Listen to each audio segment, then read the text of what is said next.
Adun, Commander. Our forward base has been established. The foolish Terrans continue to bring their forces to this platform.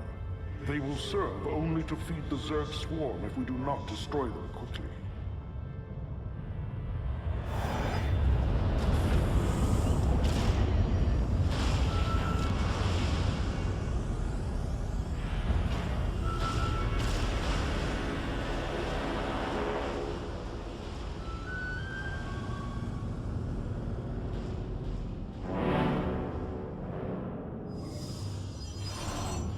Ladies and gentlemen, we're now going to show you a demo of StarCraft 2. Before we begin today, I'd like to remind everybody this is a demo. This is still work in progress. We've got a lot of balance work ahead of us. Nothing you're going to see here today is final. We're going to begin today with these Protoss Zealots. This is a classic unit from the original StarCraft. You can see they're still armed with their powerful side blades, and they're still protected by a very tough personal body shield. By your will,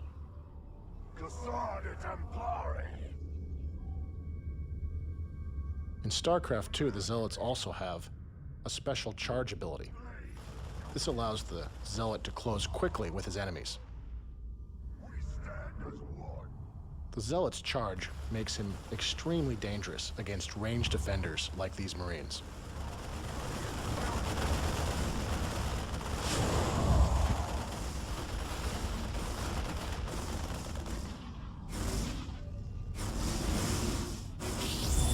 Attention, Protoss. This is Admiral Gascavir of the Terran Dominion. You will withdraw immediately, or be annihilated. Terrans are bringing in their siege tanks. This is a classic unit from the original StarCraft, and they're in a classic Terran position, using that high ground against us. They're shelling our Zealots from range, forcing our Zealots to go the long way around, and you can see our infantry are just taking a pounding as they try to approach this Terran position. They just can't withstand all of that heavy Terran firepower. In order to attack a Terran position like this, that's so well defended, we're going to need to bring in another new Protoss weapon of war. After the destruction of Ire and the events of Brood War, the Protoss have been forced to adapt. They created these. These are the Immortals. They have a special type of Protoss shield. It's a hardened shield that activates only when the Immortal is struck by a very powerful attack. You can see the hardened shields are activating now, and they're absorbing most of this Terran fire. This makes the Immortal the perfect choice to assault this kind of defended Terran position.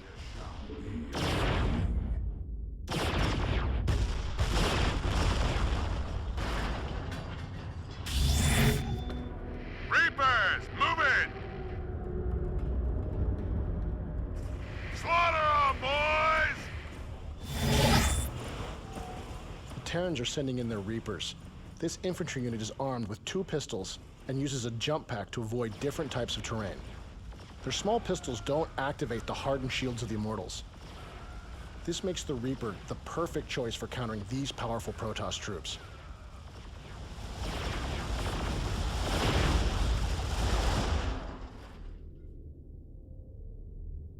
This kind of fast, bloody raid is something the Reapers really excel at. You can see how powerful they can really be hunting down slow-moving units on the field of battle. In addition, the Reapers can use their jump packs to be very effective base raiders.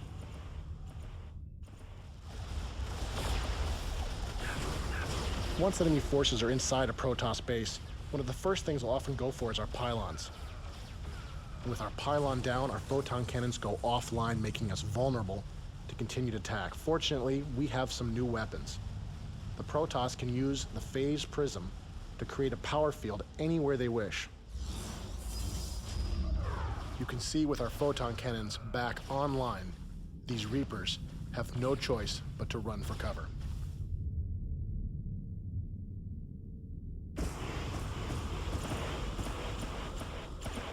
In addition to a number of new units, the Protoss also have access to some new mechanics.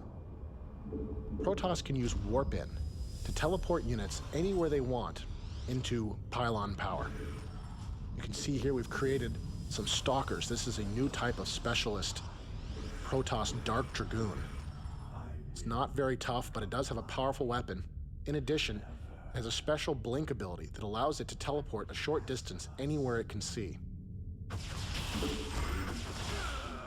This allows the Stalker to avoid certain types of obstacles.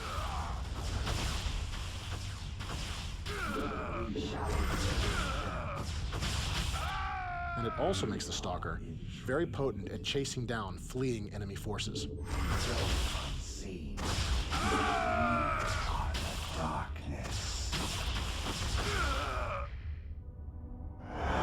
Zerg forces detected.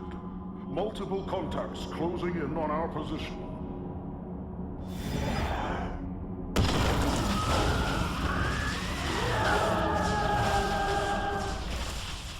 The Zerg have arrived sooner than we expected.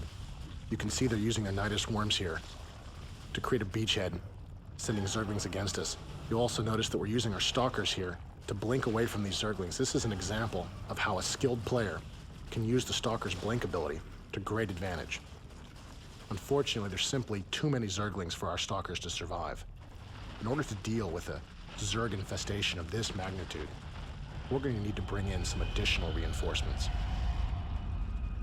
Now, we've shown you how you can use the phase prisms to create a power field anywhere you wish, as well as warp in. These two mechanics can be used together to create a large army anywhere on the battlefield.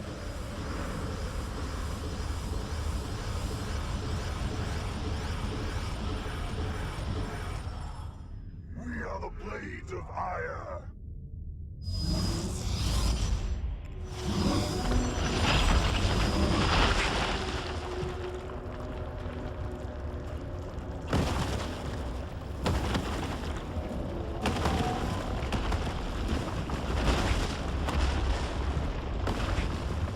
As you can see, StarCraft is still a game where large armies battle against large armies.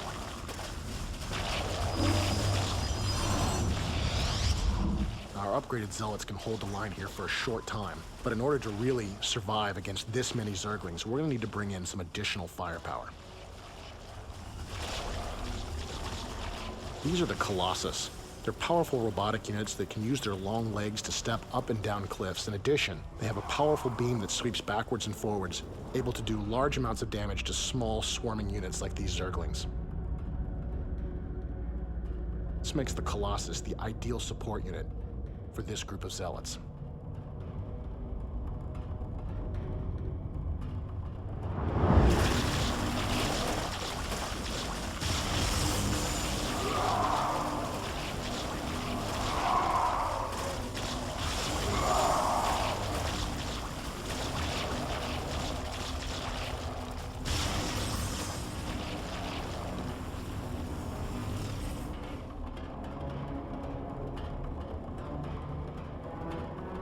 We are the blades of ire.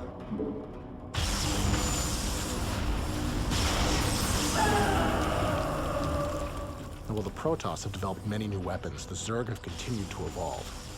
These Zerglings are mutating into Banelings.